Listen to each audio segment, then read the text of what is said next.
ಗುರುವಾರ ನಿಧನರಾದ ಕುಶಾಲನಗರದ ಬೈಚನಹಳ್ಳಿ ನಿವಾಸಿ ಗುತ್ತಿಗೆದಾರ ಟಿವಿ6 ಸ್ಥಾಪಕ ನಿರ್ದೇಶಕ ಎನ್ ಮೋಹನ್ ಕುಮಾರ್ ಅವರಿಗೆ ನುಡಿನಮನ ಕಾರ್ಯಕ್ರಮ ಹಮ್ಮಿಕೊಳ್ಳಲಾಗಿತ್ತು.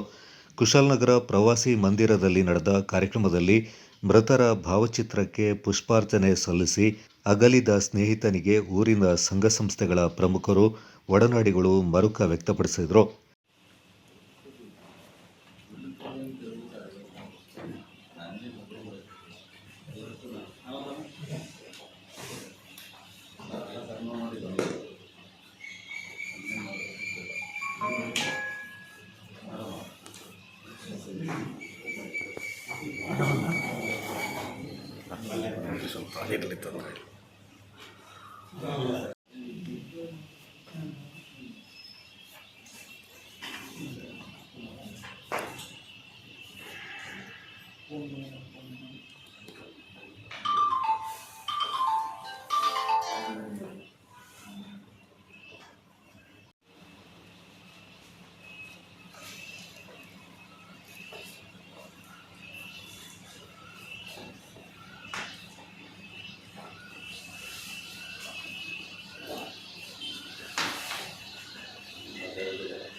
ಮೋಹನ್ ಅವರ ಒಡನಾಟದ ಕುರಿತು ವಿಪಿ ಶಶಿಧರ್, ಜಯಪ್ರಕಾಶ್, ಮಹಮ್ಮದ್ ಮುಸ್ತಫಾ, ಅಬ್ದುಲ್ ರಜಾಕ್, ಆದಂ, ಕೆಬಿ ರಾಜು ಮತ್ತಿತರರು ಅನಿಸಿಕೆ ವ್ಯಕ್ತಪಡಿಸಿದರು.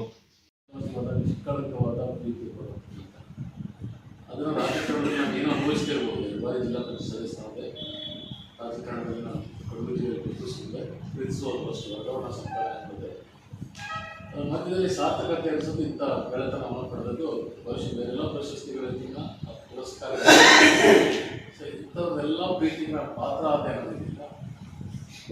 ಅದು ಸಾರ್ಥಕತೆ ರಾಜಕಾರಣ, ಸಾರ್ಥಕತೆಯ ರಾಜಕಾರಣ. ಅದು ಇಷ್ಟು ಅದೆಷ್ಟು ಅಪ್ಪಟ ಪ್ರೀತಿ ಪಡ್ತಿದ್ದಂದ್ರೆ ನಡಿ ಹೋಗೋಣ ಅಂತ ಹೇಳಿದ್ರೆ ಬಹುಶಃ ನಾಳೆ ನಿಸ್ಕೊತಿದ್ದೆ ಗಾಡಿ ರೆಡಿಯಾಗಿ ದೂಸರ ಮಾತಾಡ್ತಿಲ್ಲ. ಕೆಲಸ ಏನಿತ್ತು, ವ್ಯಕ್ತಿಗತ ಕೆಲಸಗಳಿತ್ತು, ಕುಟುಂಬದಲ್ಲಿ ಸಮಸ್ಯೆಗಳಿತ್ತು, ಗೊತ್ತಿಲ್ಲ. ನಡೀರಿ ಸರ್ ಹಾಗೆ ಅದು ಕೂತ್ಕೊಂಡು ಕಡಿ ಸ್ಟಾಪ್ ನಮಗೂ ಕೂಡ ದೇವತನ ಇರ್ತಿಲ್ಲ. ಅವ್ರ ಕುಟುಂಬದಲ್ಲಿ ಏನು ಸಮಸ್ಯೆಗಳಿದೆ, ಎಂತ ರೀತಿಯಲ್ಲಿ ಏನಾಗಿ ಕರೆಕೊಡ್ತಿಲ್ಲ ಆಲೋಚಿಸ್ತಿರ್ಲಿಲ್ಲ. ನಾನು ಆಗ್ಲೇ ಹೇಳ್ತಿದ್ದೆ ಅದು ಬಾಡಿ ಒಂದ್ಸಲ ಕೊಡ್ತೇವೆ ಮುಂದಿರ್ಬೋದು ಬೇಡ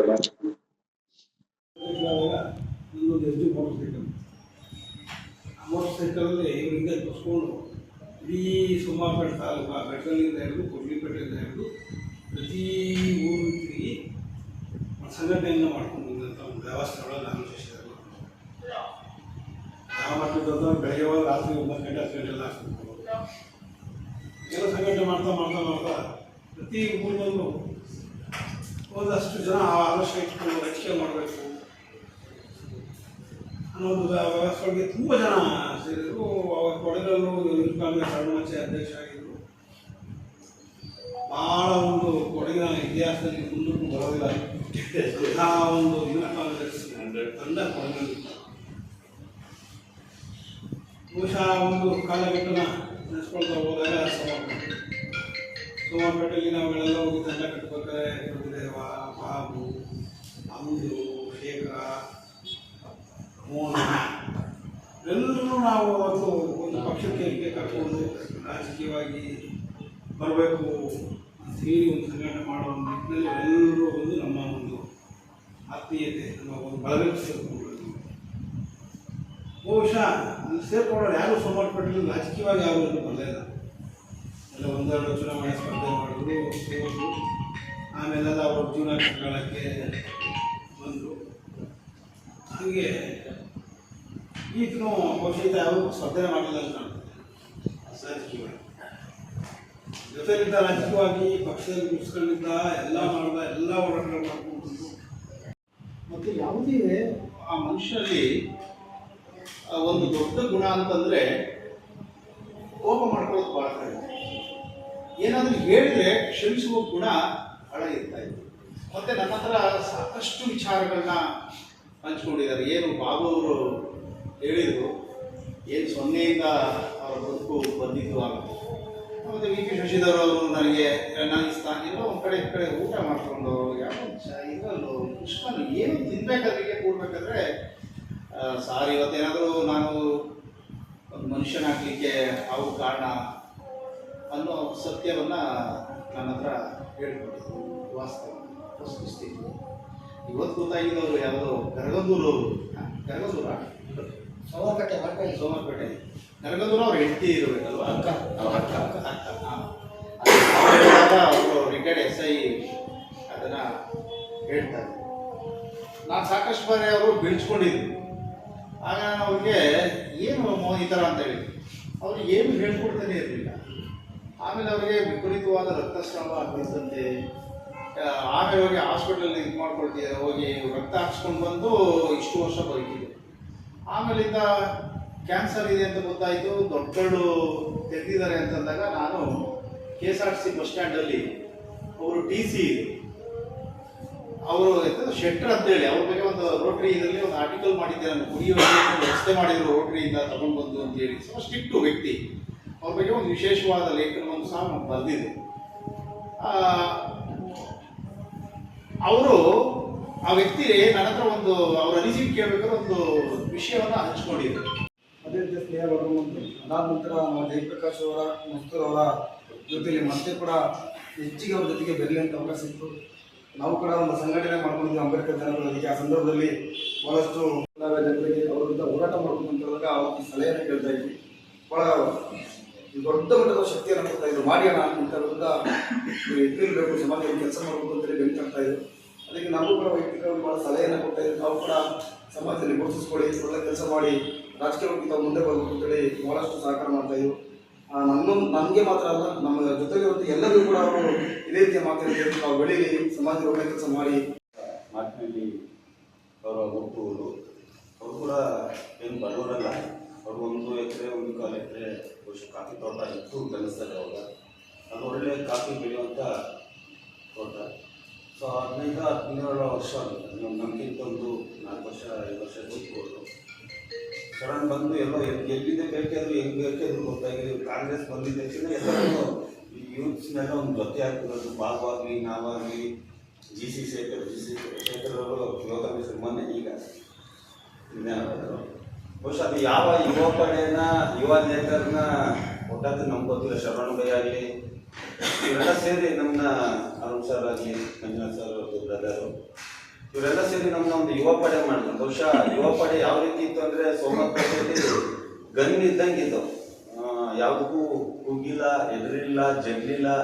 ಎದುರಾಳಿಗಳಿಗೆ ಯಾವ ರೀತಿ ನುಗ್ಗಬೇಕು, ಯಾವ ರೀತಿ ಸದೆ ಬಡಿಬೇಕು ಅಂತ ನೀಟಾಗಿ ಕಲಿಸ್ಕೊಡ್ತಿದ್ರು. ಆ ರೀತಿನೇ ನಾವು ಜಗ್ಗಲೇ ಇಲ್ಲ. ವ್ಯಕ್ತಿ ಪಾಪ ಭಾಳಷ್ಟು ಒಂದು 30 ವರ್ಷದಿಂದ 30-35 ವರ್ಷ ಇರ್ಬೋದು ಬಾಬು ಹೇಳ್ದಂಗೆ. ಬಾಬು ಆಗಲಿ ನಾವಾಗಲಿ GPS ರಾತ್ರಿ ಆಗಲಿ ಏನೋ ಫೋನ್ ಬಂತು ಅಂದರೆ ಸಕಾಲದಲ್ಲಿ ಇರೋರು. ಸಿಕ್ಕಾಪಟ್ಟೆ ಏನೇನೋ ಪ್ರಾಬ್ಲಮ್ಗಳಾದಂಥ ಸಂದರ್ಭಗಳಲ್ಲಿ, ಏನೇನೋ ವೈಮನ್ಸು, ಏನೇನೋ ಗಲಾಟೆ ಆದ ಸಂದರ್ಭದಲ್ಲಿ VPS ರಾತ್ರಿ 1 ಗಂಟೆಗೆ ಬಂದಿದ್ದಾರೆ ಸ್ಟೇಷನ್ಗೆ. ಬೇರೆ ರೀತಿ ಜನಪ್ರತಿ ಹೇಳಿದ್ರೆ ಅದು ಒಂಥರ ಸೀರಿಯಲ್ ಆದಂಗೆ ಆಗ್ತದೆ. ಕಷ್ಟಪಟ್ಟು ದುರಾದೃಷ್ಟ ನಮ್ಮ ನಂಜುಂಡ ಸ್ವಾಮಿ ಅವರು ಒಂದು 2-3 ಸಲ ಮೆಸೇಜ್ ಕೂಡ ಹಾಕಿದ್ರು. ಅದಕ್ಕೆ ನೋಡುವಾಗ ಒಂದು ಸ್ವಲ್ಪ ಬೇಜಾರು ದುಃಖ ಆಗ್ತದೆ. ಹೃದಯವಂತ ಮಗ ಏನಾದ್ರು ಪ್ರಾಬ್ಲಮ್ ಆಯ್ತು ಅಂದರೆ ಅಲ್ಲೇ ನಿಂತ್ಕೊಬಿಡ್ತದೆ, ಜೊತೆಲೇ ಬರ್ತಿದ್ದ. ಹಗಲು ರಾತ್ರಿ ಫ್ರೆಂಡ್ಸಿಗೆ ಅಂತಂದರೆ ಮೊದಲು ಚಿಕ್ಕದ್ರಿಂದನೂ ಇರ್ತಿದ್ದ. ನಮ್ಮ VPS ಅವರಂದ್ರೆ ಸತ್ತೋಗಂದ್ರೆ ಸತ್ತೋಗ್ಬಿಡ್ತು ಅಂತ ಕಡು ಜೊತೆ ಏನಂತಾರೆ ಅದಕ್ಕೆ ಅದ್ರ ವಿಶ್ಲೇಷಣೆ ಮಾಡೋದು ಬರ್ತಿಲ್ಲ ನನಗೆ ಅಂತ ಇವತ್ತು ಒಂದು ಸ್ವಲ್ಪ ಬೇಜಾರಾಗಿದೆ. ಬಟ್ ಅಷ್ಟು ನಾವೆಲ್ಲ ಒಂದು 75-80 ಜನ ಯೂತ್ಸ್ ಇರ್ಬೋದು. ಶರಣ ಭೈ ಭಾಳಷ್ಟು ಆ ಥರ ಬರ್ಬೋದು. ಒಂದ್ಸಲ ಅವರೇ ಭಯ ಬಿದ್ದುಬಿಟ್ಟು ನಮ್ಮ ಎಲ್ಲಿ ತಗೊಂಡೋಗ್ತಿದ್ವಿ, ಹೇಗಿದ್ವು, ಏನು ಟೂಲ್ಸ್ ಇದು ಏನು ಅಂತ. ಈ ಗ್ರೌಂಡನ್ನ ಸುತ್ತಾಡ್ಕೊಂಡು ಎಲ್ಲರಿಗೂ ಆಶ್ಚರ್ಯ. ನಾವಿಬ್ಬರು ಸುತ್ತ ಇಡೀ ಗ್ರೌಂಡ್ ಸುತ್ತಾ ಇದ್ದೀವಲ್ಲ, ಅಲ್ಲಿ ಬರೋದು ಏನು ಸುತ್ತಾ ಇದ್ವಿ. ಆಗ ನಾನು ಇವನ ಬಗ್ಗೆ ಹಿಂದಿರೋನು ಅಂತ ಕೇಳಿದೆ. ಇಲ್ಲ ದೇಶ ಕಂಡು ಮುನ್ಸಿಪಲ್ ನೋಡು ನಿನ್ನ ಕೈಲಿ ಏನಾದ್ರು ಇದ್ರೆ ಸಹಾಯ ಮಾಡಿ, ಇಲ್ಲ ಮಾಡ್ತೀನಿ ಅಂತಂದರೆ ಈ ಥರ ಅನಿಸಿಲ್ಲ. ಪ್ರಾಯಶಃ ಶರಣರ ಸಾವನ್ನು ಮನದಲ್ಲಿ ನೋಡಬೇಕು ಅಂತ ಹೇಳೋದು ಒಂದು ಸಿದ್ಧಾಂತ. ಅದನ್ನು ನಾವು ಪ್ರೂವ್ ಮಾಡಿದ್ದೀವಿ. ಅದನ್ನು ಪ್ರೂವ್ ಮಾಡಿದಾಗ ಈ ಸಮಾಜಮುಖಿಯಾಗಿ ಬದುಕನ್ನು ಕಟ್ಕೊಂಡು ನನ್ನ ಕಷ್ಟ ಎಷ್ಟೇ ಇರಲಿ ಬೇರೆಯವ್ರ ಕಷ್ಟಕ್ಕಾಗಬೇಕು ಅನ್ನೋದಿದೆಯಲ್ಲ, ಆ ಸಂವೇದನಾಶೀಲತೆ, ಅದಕ್ಕೆ ಯಾರೂ ಮೌಲ್ಯ ಮಾಡೋಕ್ಕಾಗಲ್ಲ. ಎಷ್ಟು ಭಕ್ತ ಅಂದರೆ ಅವನು ಶ್ರೀರಾಮನಿಗೆ ಹನುಮಂತ ಹೇಗೆ ಭಕ್ತನೋ ಶಶಿಧರನಿಗೆ ಅವನು ಅಷ್ಟು ಭಕ್ತ. ಸತ್ಯ. ಅಷ್ಟು ಭಕ್ತ.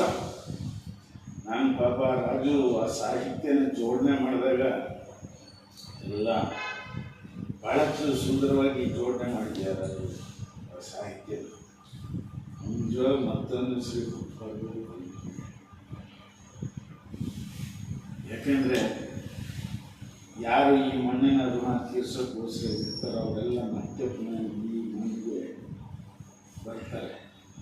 ಹಾಗಾಗಿ ಅವನು ಈ ಮಣ್ಣಿನ ಋಣ ಮತ್ತೆ ತೀರಿಸ್ಬೇಕು, ಅವನು ಬರಬೇಕು, ಮತ್ತೆ ಜನ್ಮ ಹುಟ್ಟಬೇಕು. ನನಗೆ ಪುನರ್ಜನ್ಮದಲ್ಲಿ ನಂಬಿಕೆ ಇದೆ. ನನ್ನ ಸ್ನೇಹಿತರು ಹೇಳಿದ್ರು ಪುನರ್ಜನ್ಮ ಇದೆಯೋ ಇಲ್ವೋ ಅಂತ. ಭಗವಂತನ ಇಚ್ಛೆ. ಆದರೆ ಬರ್ತೀನಿ ಅನ್ನುವಂಥ ಒಂದು ಭಾವನೆ ಇಟ್ಕೊಂಡು ಹೊಡೆದಾಡಿದ್ದಾರೆ. ಆದರೆ ದೇವರ ಏನೂ ಮಾಡಲಿಕ್ಕಾಗಲ್ಲ. ಇವತ್ತು ಅವರು ನಮ್ಮ ಕಣ್ಮುಂದೆ ಇಲ್ಲ. ಅವರಿಗೆ ಸಾಧಿಸಿದಲ್ಲಿ ಅವರ ಕುಟುಂಬಕ್ಕೆ ಧೈರ್ಯ ತುಂಬಿ ಅಂತ ಹೇಳಿ ಇಷ್ಟಪಡ್ತೇನೆ. ಮತ್ತು ಅದರ ಮಧ್ಯದಲ್ಲಿ ನಾನು ಒಂದು ಫೋನ್ ಮಾಡಿದ್ದೆ, ತೆಗೆದಿಲ್ಲ. ಆಮೇಲೆ ನನಗೆ ಫೋನ್ ಮಾಡಿದ್ರು, ನನಗೆಲ್ಲ ಫೋನ್ ಮಾಡಿದ್ದೆ. ಅಣ್ಣ ನಾವು ಕೊಡಗು ಅಭಿವೃದ್ಧಿ ಸಮಿತಿ ಅಂತೇಳಿ ನಮ್ಮದು ಮಡಿಕೇರಿಯಲ್ಲಿ ಅಧ್ಯಕ್ಷರು ಅವ್ರು ಮಾಡಿದ್ದಾರೆ. ನನ್ನ ಜಿಲ್ಲಾ ಉಪಾಧ್ಯಕ್ಷ ಆಗಿ ಕೇಳ್ತಿದ್ದಾರೆ.